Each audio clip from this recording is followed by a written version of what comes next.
You also know that this is Pashas VaYeishev.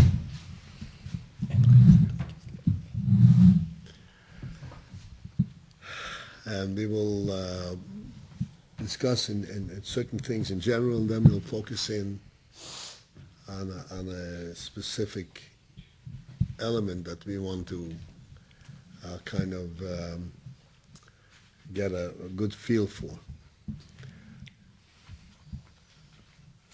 VaYeishev Yaakov, as you learned in the first Rashi, right away, Rashi makes a comment on VaYeishev Yankiv. Yankiv settled down, and Rashi says, Bikish Yankiv Leisha B'Shalmo. Yankiv sought the opportunity to come to rest up a little bit after 22 years of laboring and running and and confronting enemies. He wanted to have a little peace. He wanted to leisha b'shalva. And as soon as Yankiv had that thought, so right away, Kofetz all of Rugzi Shel Yosef. That's why VaYeishev Yankiv, Elotelis Yankiv, this is Yankiv's development. That Yosef, that was a Ma'aseh mit Yosef, and you know that Yosef was sold into slavery, and Yankiv, and he was away from his father for 22 years, and then Yankiv moved to Mitzrayim, a whole serious sequence of events that resulted from that.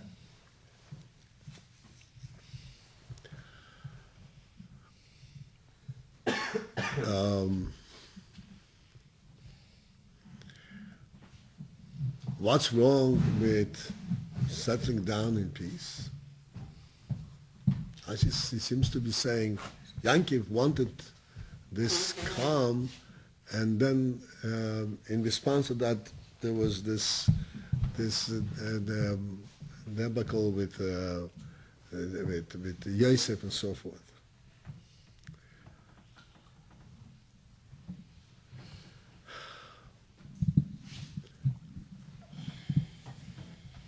So we will discuss this a little later, but in general, we know that the entire episode with Yankiv deciding to send Yosef out to his brothers, when he knew very well that Yosef and his brothers are not getting along very well. And then on top of it, Yosef himself. It's amazing, right? You learn the Parsha, it really is shocking. Yosef knows that his brothers are not his best friends. And he is constantly telltaleing on them. He is constantly kind of, as it says in the Pasuk, Yosef is the bosom ro'al avihim. He was actually constantly arousing their father's displeasure about them. This was Yosef HaTzadik. And then Yosef has two dreams. And these dreams are clearly implying that he is going to be ruling over them. So even if you have such dreams, even if you believe in them, is it wise to go and tell it to them?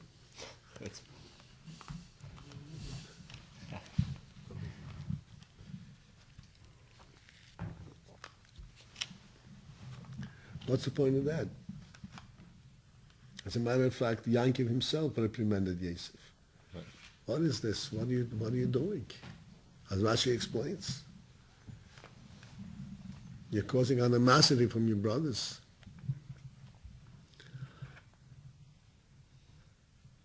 So all of this, in simple sense, was actually orchestrated from above, because this was all part of the plan of how to get Yankiv down to Mitzrayim.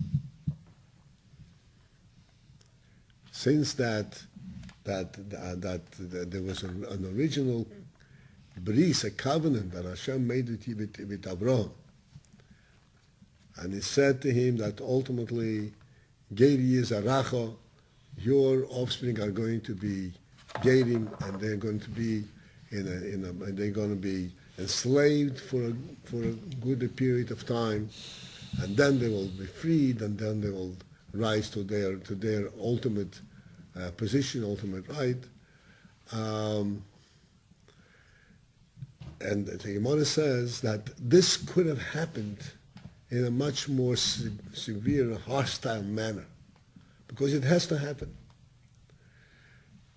So if it doesn't happen in a smooth and a peaceful way, it would have to happen in a hostile way, such as Yankee being kidnapped and brought down to Mitzrayim. The Gemara says that Yankee could have been down to Mitzrayim b'shal shaloi shel barzel. Shal means tied in with the iron chains, because this had to happen. So the Rabbi should orchestrated all kinds of different little events, little aspects, to bring about this ultimate result.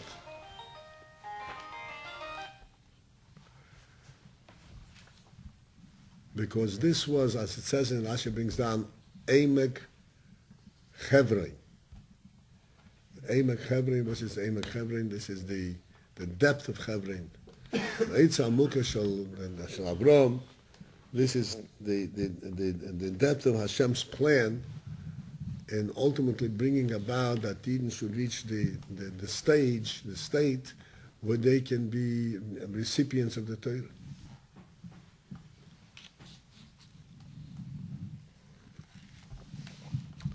So if we look at it from this perspective, then we will understand that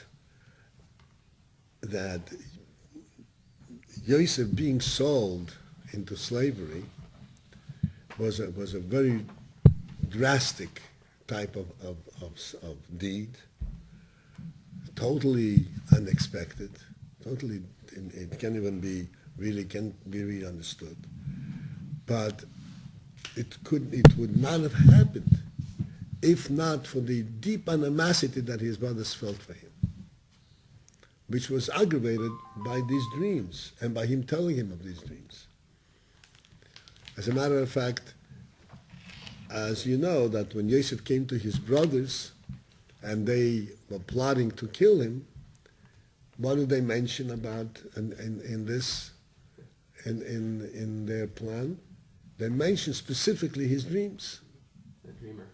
The dreamer. Yosef, on the other hand, himself, what was his justification for telling it to his brothers? What brought him to tell it to his brothers? Because Yosef, it says in the Sforim that Yosef considered these dreams as a prophecy. And there's an obligation, a part of a prophet, to relay this prophecy. So in a sense, he had no choice. If he was given a prophecy, he has to relate it and reveal it.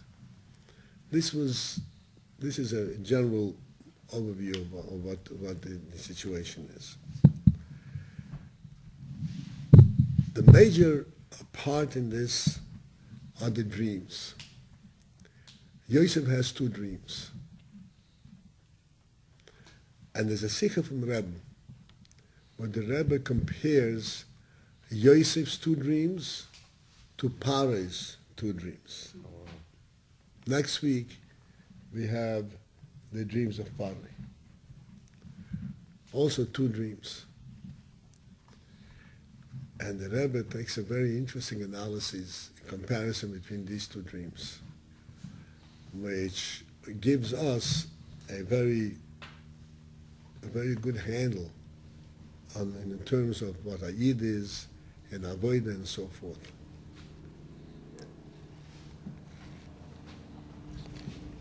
The first thing the Rebbe points out, I'll mention several things that the Rebbe mentions, and then I want to focus on one of these things.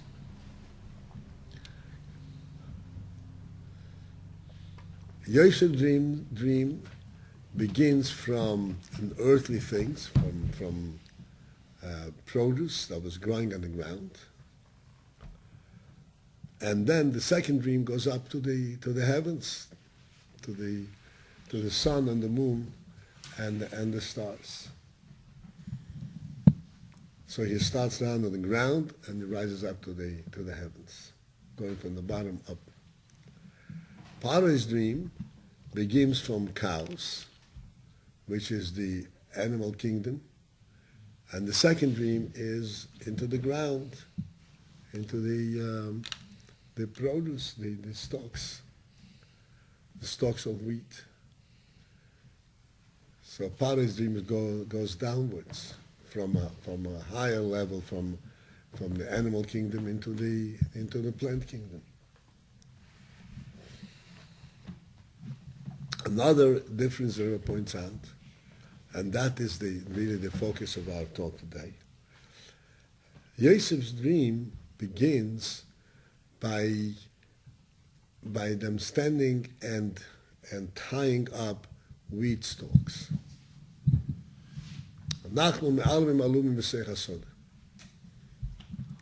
It begins with work, with labor.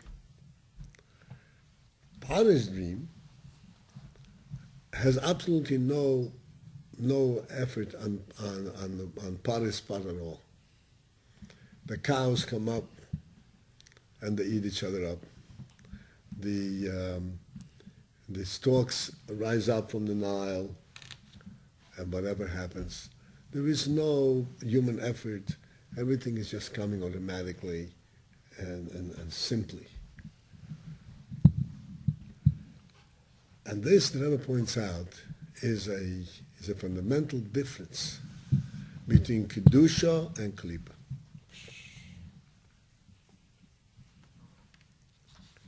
Kedusha does not seek any freebie, anything coming automatically and free. Not only does it not seek it, but it automatically identifies it as not being Kedusha. Anything in the side of Kedusha requires effort. And if it comes effortlessly by itself, it's suspect. It's not really Kedusha. In Klippa, on the other hand, everything comes smoothly and automatic. And the more automatic, the more free it is, the better. I want to discuss this phenomenon. Why is it that in Kedusha you can't get a freebie? Why not? Enjoy yourself. Get all the light and all the goodies, and enjoy the beauty of it. And this is absolutely not. Not only is it not the case, but we're saying that this is one of the typical identities of Kedusha. That it doesn't come automatic. It says in the Chassidus that anything that comes easy, you should be suspect whether this is, that it may not be from the Tzaddik Tush.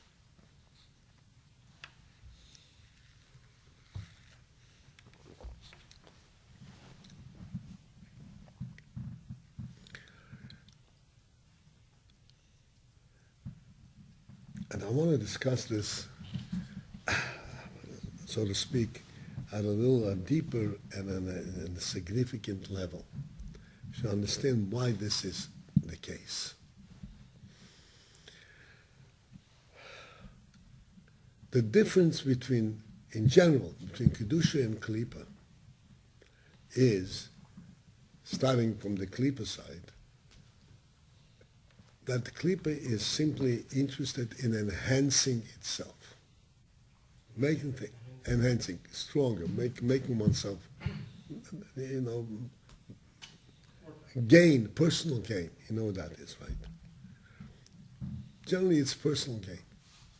It does not have a goal, does not have an intent, does not have a shlichus, a mission. Why is it here? It doesn't question why I'm here. The soup is tasty, so why not? It's good.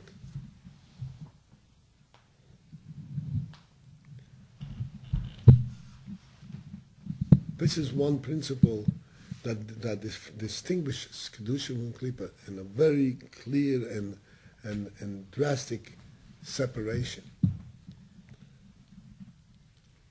Klippa takes whatever comes as long as it's comfortable, as long as it's pleasant, it's fine. I explained perhaps in a more extreme level, but nevertheless it demonstrates the inyan that when you look from Klippa perspective, Klippa means, what Klippa, everybody knows, means the shell. What is the function and what is the element of the shell? The shell really is not an entity unto itself. The shell lives from the fruit. It is the fruit that creates the shell, and the shell protects the fruit. But the main thing of the shell is the fruit that is inside. And then a shell forms. And the shell is nowhere as near, as sensitive as the fruit is. A fruit, let's say an orange. The orange is sensitive and it's gentle. The shell is totally insensitive. It's just a core. And the shell could be, surrounds the fruit in a very perfect way. And it's just a presence. It's here. It does not represent a purpose. It's not edible. It's not there for fulfill a certain purpose in terms of itself. It is there. It's secondary to protect the fruit. So as long as the shell is used exclusively for that purpose, to protect the fruit, then it serves its purpose. But when one says, I don't need the fruit, all I need is the shell,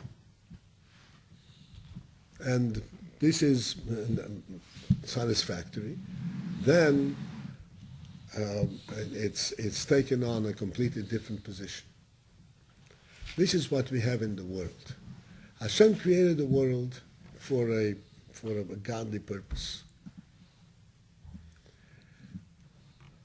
And it is incumbent upon us to recognize that everything in the world was created for a purpose, and we are to use it for a proper purpose, in a proper way. If one says, and this is the Klippa point, if one says, who cares about purpose? This apple is tasty, so what's the difference? What's the difference where it comes from? It comes from God, it comes from the earth, it comes from your pocket, it makes no difference. It's the taste of the apple doesn't change. This is what I point out in a very, so to speak, dramatic way, that this watch, it's owned by someone. But as far as the watch itself is concerned, you can't tell. You can't tell whether it was owned by someone in the proper way or it was stolen. It works the same way. This is the way things work in the world. And you can be completely oblivious. Oblivious means unaware of what is the reality of this thing. Is it really yours? Does it really belong where it is? What makes something really belong where it is?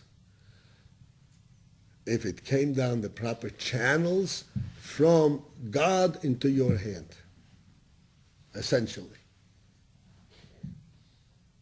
In the proper channels through all the pathways that brought it in. If you made shortcuts and it came into your hand not through the proper channels, then it really, as far as you are concerned, as far as Kedusha is concerned, it doesn't exist. God never made it. Why does it exist? This exists. This is only a facade. This is the klipa of it. It just appears like it. It's not really a godly creation. A godly creation is only that came from God, and came from God to your hand.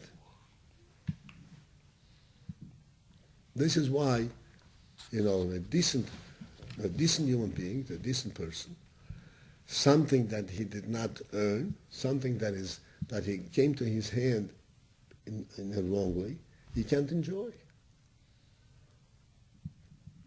Because it's not a real thing. It doesn't come to him from God. It came to him because there's something in the world. I explained many times a very important phenomenon.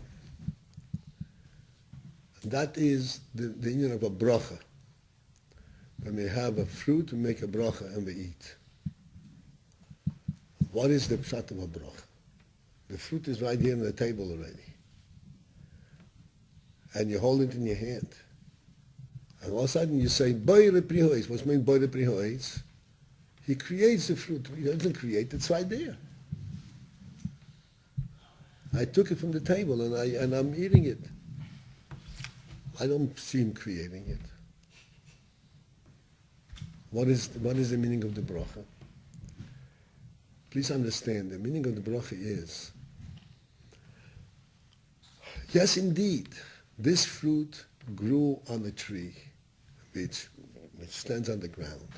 And there's, so to speak, a natural process for this fruit to come out. But if you follow this natural process and you take the fruit because it's a natural phenomenon that the tree produces a fruit, then you are essentially what we call in English a scavenger. You know what a scavenger is? A scavenger is a person, let's say somebody who goes to the garbage pails and takes whatever was thrown out and takes it. In other words, you take it from nowhere. You're not taking it from Hashem's hand. You're taking it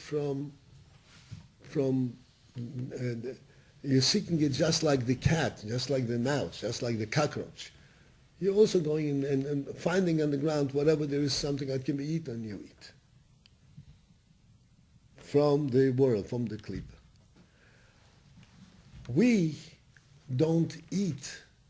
We don't, this is not where we get our sustenance from.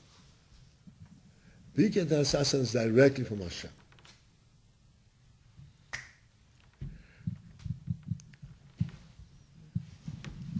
We get our sustenance directly from Hashem. If you look in the Chumash, in the 6 days of creation, on the 6th day, when Adam Rishon was created, Hashem said to Adam that I'm giving to you the whole world to you, I'm giving it to you. This is your world, I created the world for you. And all the produce of the ground, I'm giving it to you to eat. In other words, when we take a fruit now to eat, it isn't that we're taking the fruit because there is a fruit on the ground. We're taking a fruit because Hashem specifically puts it into our hand and says, this is for you to eat. Once Hashem said, this is for you to eat, this is when we can partake it and eat it. So then we are eating it because this is Hashem made it for food. If without that statement, then when we take a fruit off the tree, essentially we are stealing the fruit from the tree. Right? The tree is not interested to feed us. The tree is doing its own thing. It's not meant for us to eat. Okay, but we are more capable than the tree. The tree cannot protect itself against us. We can climb up and take any fruit we want, so we do it. I mean, do you understand the logic of this? The apple will go to waste, though. The apple will go to waste? Maybe yes and maybe not. It's not your business. It's not yours. Just in case, because I have an extra watch in the house and I'm not using it, can you come in and take it? No, but It's none of your business. a tree is a wilderness. What? A tree's in the wilderness, not in your private home. No, it belongs to the tree, it belongs to the world. And even if this were the case, so then we and the animal and the cat are on par. You know, they're on the same level. We're all scavengers. We're all looking and just grabbing whatever we can and run away with it. This is not befitting. It's not befitting a human being. It's not befitting a Yid. This is not the world we live in. This is the try to make a bracha. Saying we're not eating because we found the fruit on the tree. We're eating because Hashem put it in our hands as this is for you to eat. So this is not just a fruit that's part of a tree. This is a fruit that Hashem created, told the tree, produce the fruit, so that I will have what to eat, how to feed others.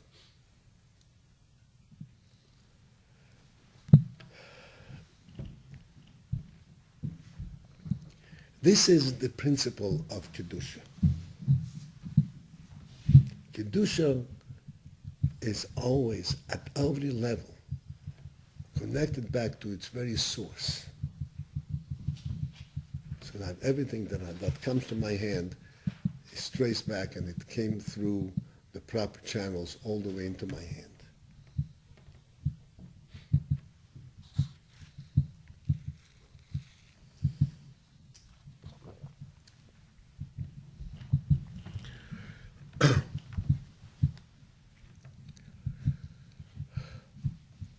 This principle,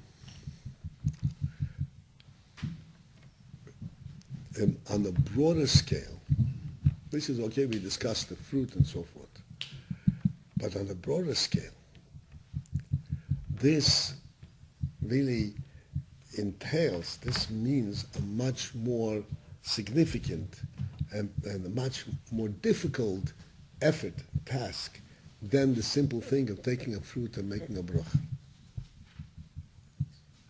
Even that task is also challenging. You take a fruit from the tree, and you're saying, no, I'm not taking it from the tree, I'm taking it from Hashem. You have to have a presence of mind. And then there's avoiding involved.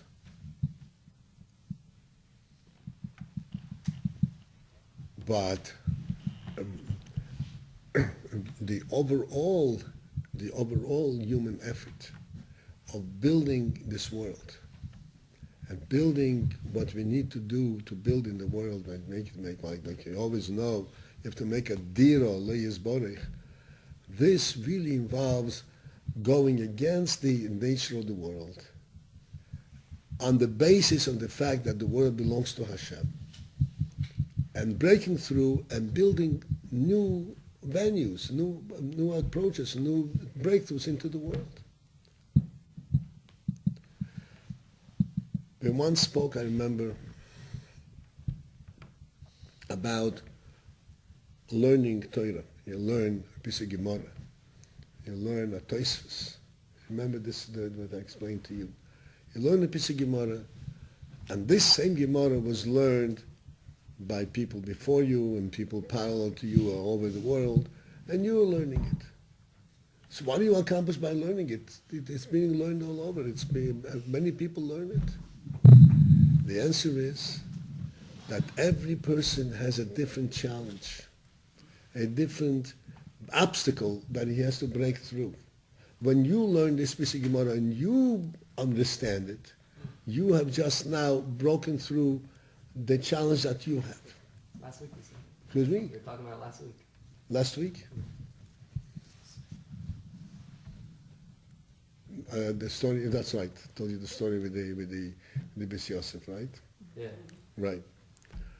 This can be repeated every day, doesn't it? You have to wait a week for that. Yeah. You said you once told us, it was not too long ago. Mm-hmm. It's good. This is the significance of saying that in Kedusha nothing comes automatically. Why? Because automatically comes only from the existing world. To bring it from godliness into the world, you have to draw it into it. You have to break through an element of the Helen, the concealment of the world, and show how this comes from godliness. That is universally true in every aspect. In every aspect.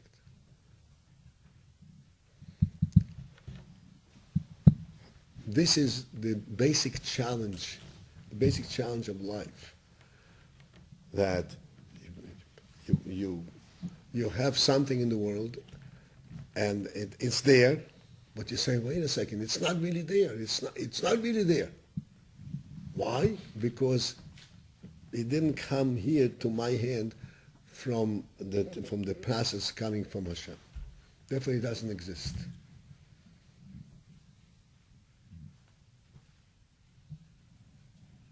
That's a real challenge.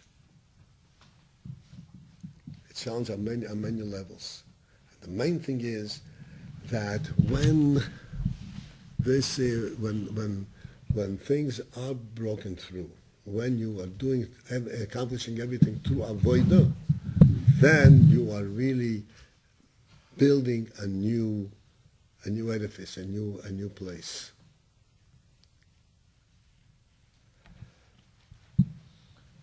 I was speaking to someone the other day, and talking about avoda, but he said that you shouldn't have too much avoda. So I was wondering.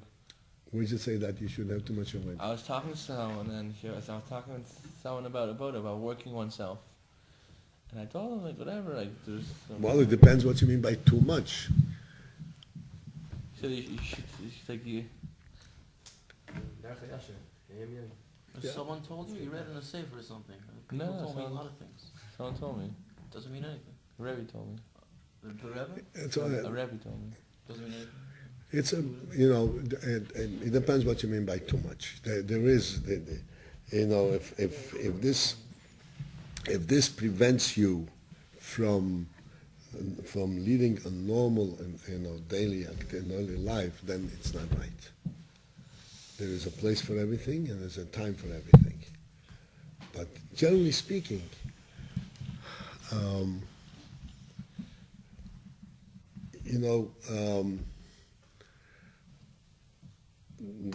child learns alubes.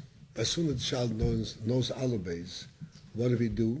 We start teaching him Komet Aleph. As soon as you know Komet Aleph, we start teaching him he should put the words together. As soon as he can put together, put sentences together. As soon as he can put sentences together, you start telling him the translation of the words. And then you have to remember the translation, and you have to repeat it, and you have to give a test, and you have to write. What is it all for? Just sit down and say alubes. Alubes is a holy thing.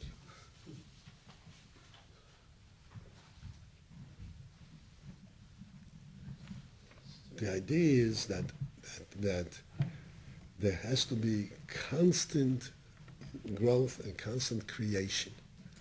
Every Yid, every person is constantly creating a new venue, a new openness for Hashem. This is the value of effort, of avodah. In Klippa, he's absolutely right. There's no need for that. And I want to discuss the overall concept, the way things are viewed. And the reason I go there all the time is because this is something which we are all exposed to, and we have to counter it, and have in order for us to have a clear view of Torah and Yiddishkeit. There is a whole view in the world of how the world works, how the world operates, the natural world, and how it develops, and how it developed. And it's a very complex and on very comprehensive, what comprehensive means, all-inclusive, very big view. And this entire view, entire the entire perspective of the evolutionary philosophy, which I mention all the time, is all that everything developed from within the world itself. Everything developed from within itself. And the challenge that made it develop is it wanted to, when this animal wanted to become more secure against its predators, so it developed some means of protection. And then it goes on and on and on. I mean, I don't want to go to it in Shtusim V'Avolim, but I just want to explain the principle. The principal philosophy that everything develops from within the world itself is a terrible, terrible error. Mistake. Misunderstanding. This is what I mentioned all the time. Avraham Avinu, he grew up amongst Oivei Avodah Zarah. And what did Avraham Avinu discover as he was going through years and years and years of thinking and research, quote unquote? He discovered that the world did not create itself. And the world does not run itself, does not sustain itself. There is a higher force, a higher power, a greater power that's outside of the world, that's greater than the world, that's running the world. That was Abraham's discovery. And all the wise men of his time, they couldn't come up with it. They came up with all kinds of crazy ideas. Avodah Zarahs and statues and all. The seas have their god and the sun is a god and the moon is a god and all kinds of different forces. A complex system of shtusim.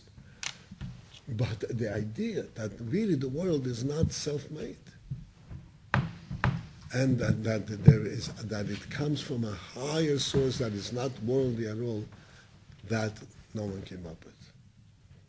Avram realized that.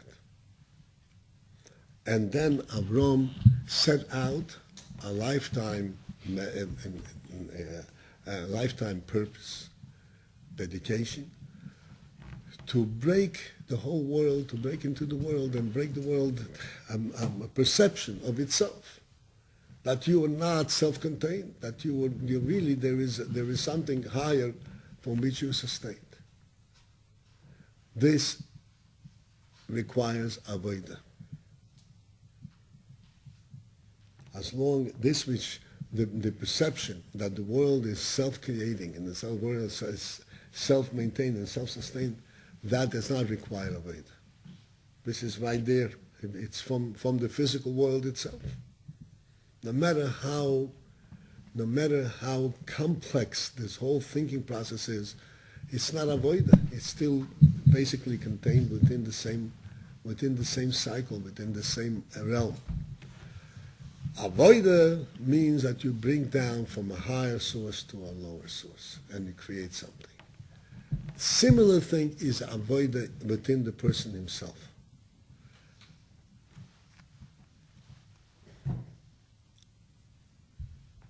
Did you read the Hayom Yom? The Hayom Yom over here every day?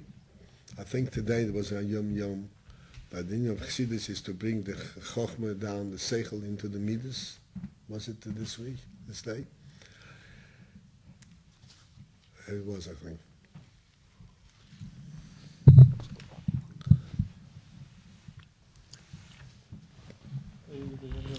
Excuse me? Yeah, if it is this day or not this day, it's a true thing anyway. I just thought that it was today. What is the point? There in a person there's seichel and there is midas.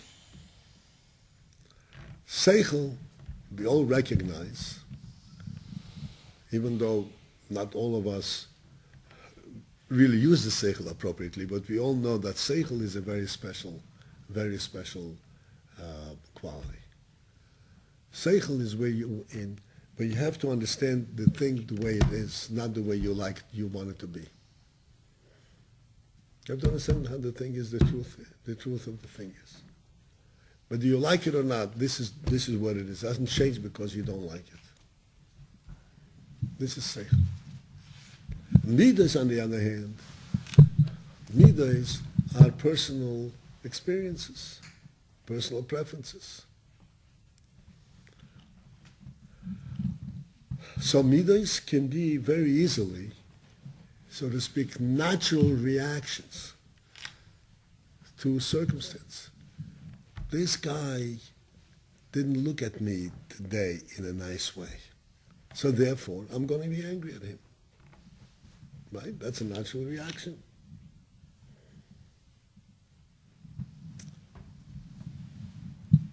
So that's the reaction of a midah.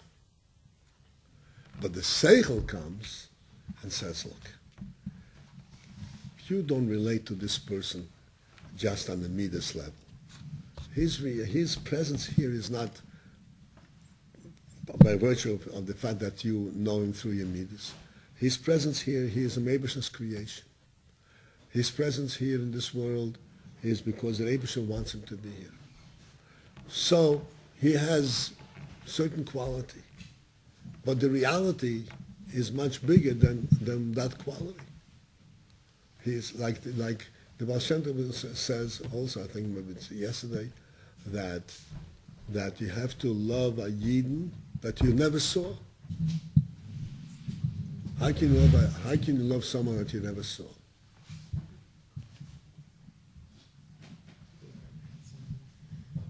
You have to relate to that person not by personal experience, but by the truth of his existence. This is only episeichel. Right? He exists someplace in India, but I never saw him. So personally, I have nothing to do with him. So if I don't have anything personal to do with him, so he doesn't exist in my life. How do I love him if he doesn't exist? The answer is he exists not in your life, but he exists in the world. He exists in Hashem's creation. And that is the real person. This is seichel. Midas is the way I judge the way of my personal experience. Chassidus teaches us that you have to correlate these two. That you have to love a person, not just because you have a personal friendship with him, a personal relationship, but because the truth of the fact that he is Hashem's creation, that he is Ayid. This is avodah. To correlate two worlds, the world of the intellect with the world of the emotion, is real avodah. This is labor. And this exists only in Kedusha. And not only does it exist only in Kedusha, this is the real definition of Kedusha. Kedusha means that it comes from seichel into midas. Not that this is my personal inclination.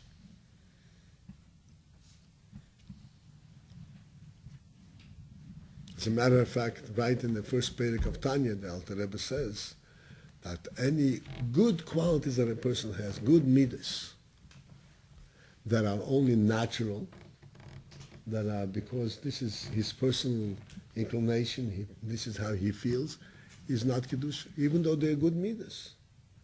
This is already not Kedusha. This is what's called Klipas Noiga. You all learned the first perek of Tanya. It's called Klipas Noiga. It's not the real thing. The real thing is when it comes through avodah. And avodah means that you bring the higher perspective and you illuminate the lower, the emotion and the action through the higher perspective. And this is the significance of what the fact that Yosef's dream entails labor. Almim alumim, we are creating something. We are building the world from Almim alumim. You're tying it down, bringing it down lower. Paro's dream is just taking advantage of what there is, using the world the way it is.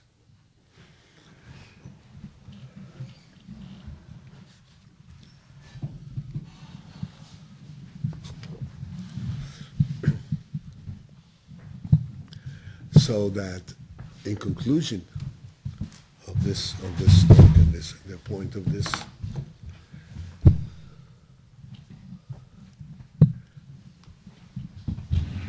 what we want to focus in and recognize, as I mentioned already today, mentioned many times before, when things come difficult, even on the simplest thing, like I mentioned before, I have to get up in the morning. And I don't feel like getting up in the morning. We misunderstand this I don't feel like. We think that I don't feel like. It's not true. I don't feel like. There is a part of me that doesn't feel like, and there's a part of me that really wants to get up. Jump out. There's no question about it. Except there is there's this disconnect. Now, practically speaking, I'm lying down, I'm tired, I'm lazy, I'm comfortable. I'd like to continue to be comfortable the way it is in the world. But then there is the neshama that says, that's not living. Living is when you are creating something, when you're accomplishing something. Not just enjoying yourself here. Enjoy your accomplishment. Enjoy doing something.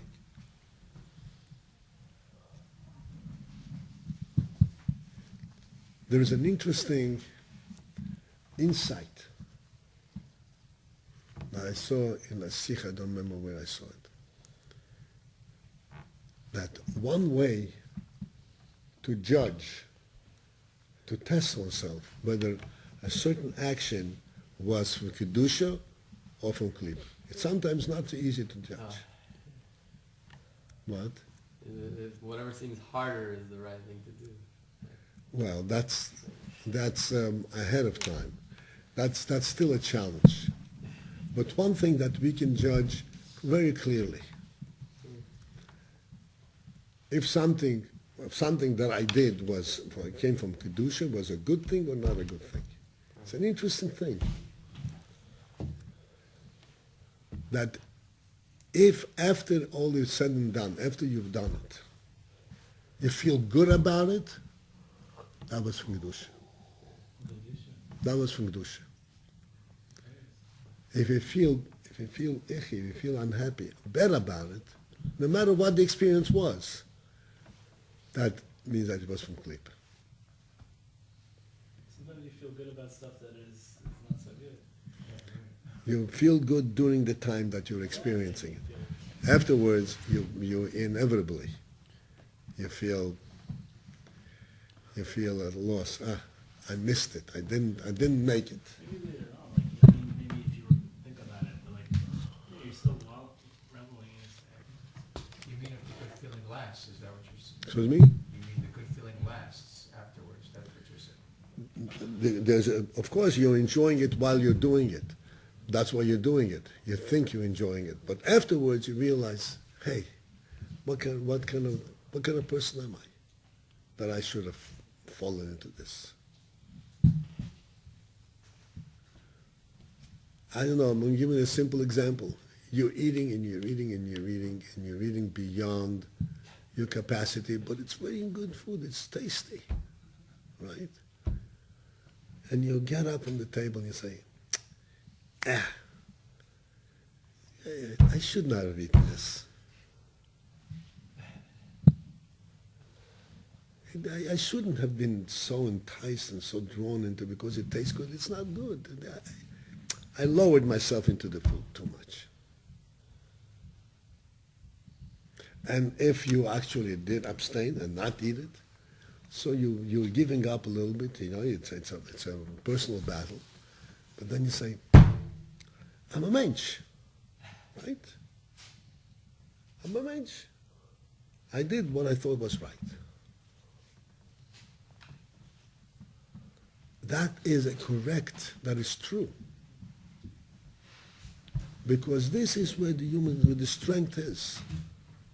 The strength is that which comes from above, in Kedusha. It comes from above. This was the right thing to do, and I was able to hold myself up at this high level Terrific. That means that I lived up to being a mensch. Anybody ever oversleep? Did you ever oversleep? Like you miss Kman Krishma? Chas v'sholom? Ever happened to you? How did you feel about it afterwards? Say, Chaya, I slept so well. I don't think anybody would ever say that. Right? I feel icky, right? I'll never do it again. I'm going to resolve never to do it again. And then it happens again, I'm resolving it again. I said, what kind of mensch am I? I can't live up to that which I think is right.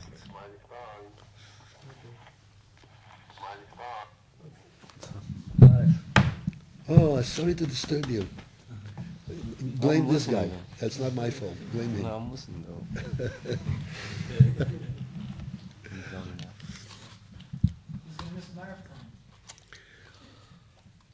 This is a principle in Kedusha, a principle in life in general, but main thing is to distinguish between Kedusha and Klippa. You have to understand, Kedusha is this intangible thing. What is right apisechel intellectually. It's an intangible. You have to live up to this. But that is the real thing. This is where God's presence exists.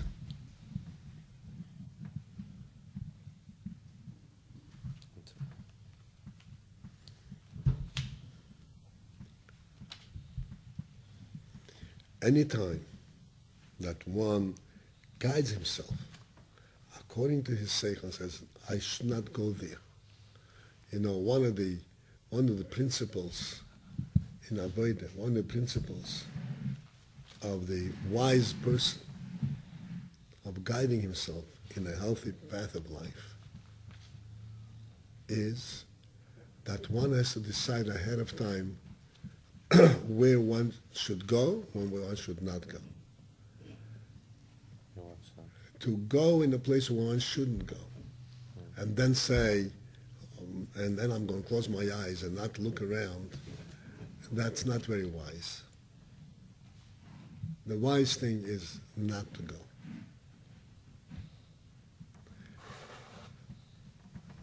Then we go where we shouldn't go.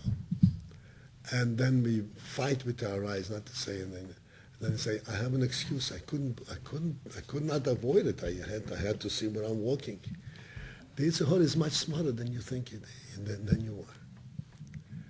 And then it ruins your whole personality. A personality means one who decides right and follows through. And that decision, you think it's nothing. You think, okay, so I didn't. This is the real thing. This is where you have decided, you have made the mark that there is Hashem in the world, and that's the world you live in. Not in the natural world, in the physical world. This is the real thing. This is on par with making a bracha on a fruit. Everybody makes a bracha on the fruit. Nobody's going to eat without making a bracha. Why? Because you want to recognize that you're eating from Hashem. Like I explained. The same thing is in everything else. This is on par. To make a decision to know what is right and what is wrong and do what is right. And that is the definition of the world I live in. And in a preventive manner. You know, most of the takonos chachom, we have mitzvahs, we have 613 mitzvahs, most of which not even applicable to most people. But then we have a lot of takonos chachom, a lot of aspects that the chachom establish. And what is the principle of the chachom, of the decrease of the chachom? Safeguards, creating pathways, so that you don't walk on the gravel, and you don't walk on the road where the cars are running, you walk on the sidewalk. You walk where it's safe to walk. It would be stupid if somebody says, I'm going to walk on the highway, and then I'm going to make sure that I don't get hit by a car.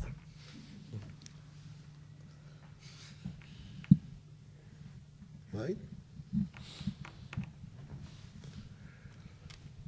A highway is called it's called the Reshus Harabim. You go into Reshus Harabim, you're vulnerable to all kinds of wild beasts, and it's wise to be in Reshus HaYochid. When that this is the real avoid. The real avoid is not to avoid the car. The avoid is not to go where you don't belong. That's the real avoid. Yes, sir. Yeah, but saying, what does it mean not to go where you don't belong? Like, if somebody goes on shlichus, he's going where he belongs, but it's in a place where someone would think that it shouldn't belong. Right. Okay, so don't worry about it. When you go on shlichus, No, that's what I'm asking about for a shliach. sorry? For a shliach, that's different. I'm asking about. It's different for every individual person. Do you know where you belong? Yeah. That's the most important thing. The most important thing is to know where each one belongs. What if you don't know where you belong? If you don't belong, then you have to ask somebody and discuss it, asking for advice where you belong. And who would that be? What? And who would that be? Who would that be? Your mashpia, your Rav.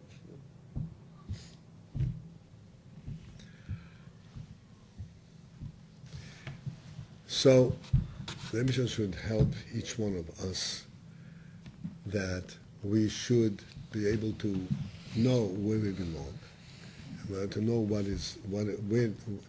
where in our lives is the presence of Hashem, and where in our lives is absence of Hashem. And we should have the strength and the wisdom to stay where Hashem is present, and abstain from there where Hashem is not present. Amen. And that is the real source of health and success and blessing for a lifelong happiness.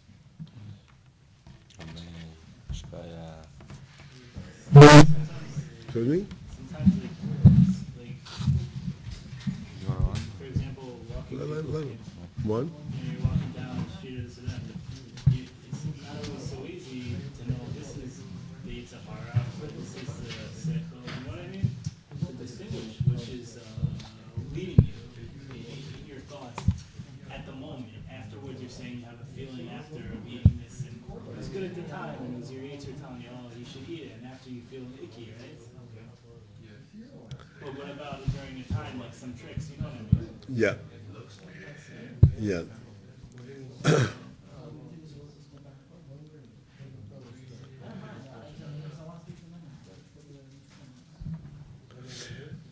It's very, very difficult to give a single liner that would, give you. There is a single liner, but then you have to first interpret it to every individual situation. The simplest way of putting it is, what is the reason you want it?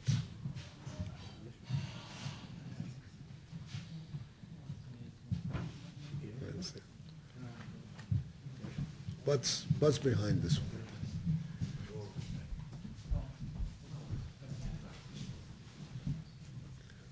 If you pay attention to that, you'll be able to find answers to your question.